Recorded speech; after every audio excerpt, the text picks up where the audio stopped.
తినాలంటే ఇందులో antioxidants, folic acid and BP, sugar, blood cholesterol తగ్గించే గుణాలు ఎక్కువ ఉంటాయి, క్యాన్సర్ తగ్గించే గుణాలు ఎక్కువ ఉంటాయి కాబట్టి ఇవి తీసుకోవాలండి. తర్వాత వీటికి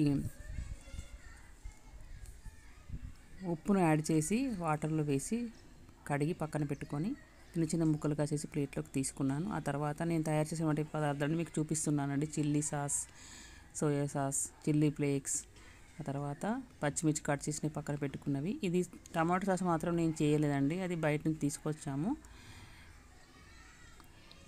మిగతావన్నీ నేనే చేశాను. ఆ తర్వాత కడాయి పెట్టుకొని ఆ కడాయిలో ఒక 1/2 టేబుల్ స్పూన్ ఆయిల్ సరిపోతుంది, ఎక్కువగా అవసరం లేదండి. 2 కాజు, ఒక బాదం చిన్నగా కట్ చేసింది, కొన్ని అంటే ఒక 1/2 టేబుల్ స్పూన్ వెల్లుల్లి పీసెస్ అన్నమాట. కొంచెం అలా వేయించి ఈ మష్రూమ్స్ని అందులో వేసుకున్నాను. వేసుకొని కలిపి మూత పెట్టానండి. అయితే ఈ మష్రూమ్స్లో వాటర్ వస్తాయి, ఆ వాటర్తోనే అవి బాయిల్ అవుతాయి అన్నమాట. మళ్ళీ వాటర్ని యాడ్ చేయాల్సిన అవసరం లేదు, వాటర్ని యాడ్ చేసే టేస్ట్ కూడా ఉండదు.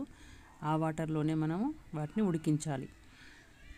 ఇలా ఉడికించిన తర్వాత ఆ వచ్చిన వాటర్లో ఒక 1/2 టేబుల్ స్పూన్ అల్లం వెల్లుల్లి పేస్ట్ వేయాలి. ఎందుకంటే ఆ మష్రూమ్స్ కొంచెం స్మెల్ వస్తాయి కాబట్టి స్మెల్ తెలియకుండా ఉండడానికి, టేస్ట్ కాకుండా ఉండడానికి కూడా అల్లం వెల్లుల్లి పేస్ట్ను యాడ్ చేయాలి. ఆ తర్వాత నేను తయారు చేసినటువంటి చిల్లీ సాస్ కొంచెమే వేసానండి, అది బాగా కారం ఉందండి. సరే, కారం లేనిదైతే ఎక్కువ వేసుకోవచ్చు, అంటే స్పైసీ లేనిదైతే ఎక్కువ వేసుకోండి మీరు, అంటే మీ ఆప్షనల్. ఆ తర్వాత 4-5 చిన్న చిన్న కట్ చేసినటువంటి పచ్చిమిర్చి ముక్కలు, చిల్లీ ఫ్లేక్స్ వేసి ఆ తర్వాత ఉప్పును యాడ్ చేశాను, కానీ మీకు చూపించలేదు. ఆ తర్వాత టమాటో సాస్ బయట నుంచి ఇచ్చింది వేసాను, కొంచెం సోయా సాస్ 1/2 టేబుల్ స్పూన్ వేసాను, ఎందుకంటే ఎక్కువ షుగర్ తినకూడదు కాబట్టి కొంచెంగానే వేసాను.